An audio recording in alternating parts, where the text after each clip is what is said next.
Let's start with a puzzle. What if I told you that one of the most critical metals for our entire green energy future is actually cheaper today than it was back in 1980? It sounds impossible, right? Well, the source material we're digging into today argues that silver is facing what it calls a mathematically inevitable breaking point. So let's unpack this paradox together. To really get this, you have to understand that silver has a kind of split personality. For, 5,000 years it's been money, a real store of value. But now it's also a completely irreplaceable industrial metal. I mean, without it, our modern tech-driven world pretty much grinds to a halt. And this slide just lays it out in black and white. On the left, you've got everything that depends on it. Solar, electric vehicles, 5G, even our most advanced defense systems. It is absolutely critical. And on the right, a price that, when you account for inflation, is lower than it was when your parents were young. It just doesn't add up. This is the mystery we need to solve. Okay, so to crack this puzzle, the source tells us to start by looking at the supply side. And the picture it paints is, well, it's pretty alarming. The claim is that global stockpiles of the strategic metal are literally vanishing, and at a speed that's setting the stage for a major crisis. You see, for pretty much all of human history, there was this simple fact of nature that miners called God's ratio. For every 1 ounce of gold you could find in the Earth's crust, there were about 16 ounces of silver. That was just the way the world was made. But check this out. That historical ratio has totally collapsed.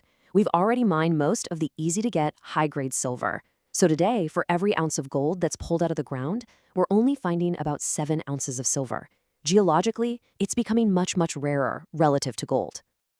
And here is where it gets truly bizarre.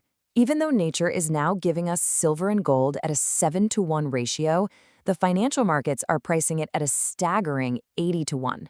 Think about that disconnect. The physical reality says it's rarer, but the financial price says it's 80 times cheaper than gold. Something's way off.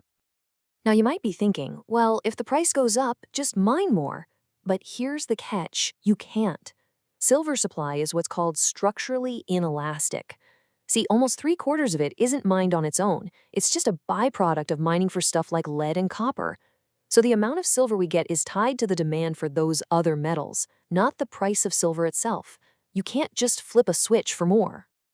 All right, so that's the supply side. It's tight and it can't respond. Now let's look at the other side of the ledger, the demand. And here, the source describes what's happening as nothing short of a vertical wall, a tsunami of consumption. The green energy transition is the monster here. Silver is the single most conductive metal on Earth, which makes it absolutely essential. Just look at the solar industry. A decade ago, it used barely any silver. By 2026, it's projected to eat up 20% of the entire planet's annual supply. That's a huge slice of the pie for just one industry. And this is a really critical point that separates it from gold. Gold gets stored, right? It sits in a vault. Silver gets used. It gets consumed. We put tiny, tiny amounts of it into billions of electronics. And because it's too expensive to recover, it just gets thrown out. We are literally throwing a strategic, finite metal into landfills, lost forever. Then there's what the source calls a massive ghost demand from the military that never shows up in the official numbers. Just one Tomahawk cruise missile, for example, needs about 500 ounces. That's almost 16 kilograms of silver for its guidance systems. And when that missile is used, poof, that silver is gone for good. Okay, so if supply is capped and demand is absolutely exploding, the price should be going to the moon, right? So what gives? Well, the source argues this isn't some random market quirk. It's the result of what it calls the paper game. The price you see for silver isn't really being set by people buying and selling physical bars. It's set in this paper market. This is where traders exchange futures contracts, which are basically just IOUs for silver. The key thing to remember is they're just trading the paper promises, not the actual metal. And this comparison just nails the argument. You've got physical silver, which is finite, there's only so much of it.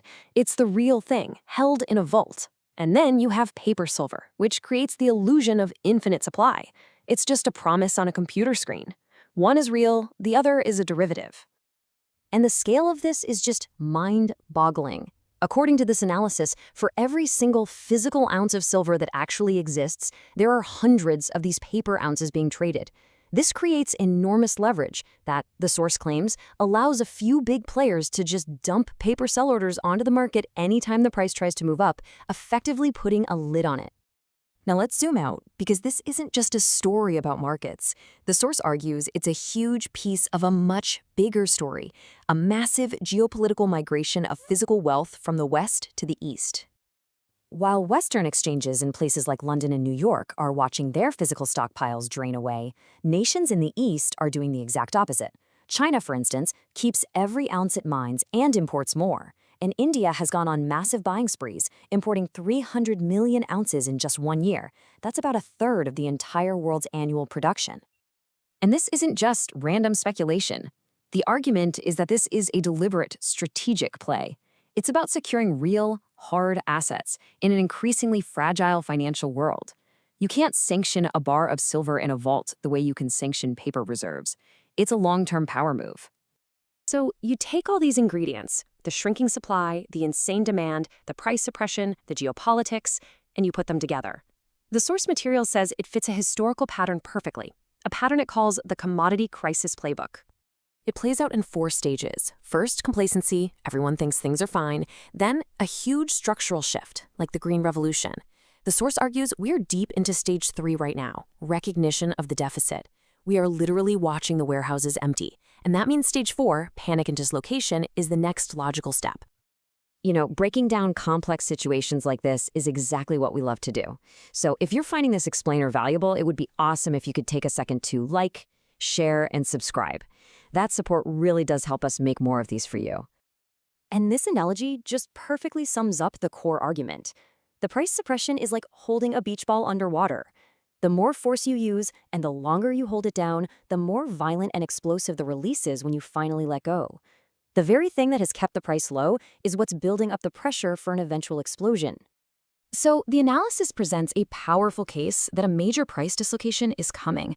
It describes the situation as a tightly coiled spring. And that really leaves us with the ultimate question. It's not a matter of if the spring will snap, it's a matter of when.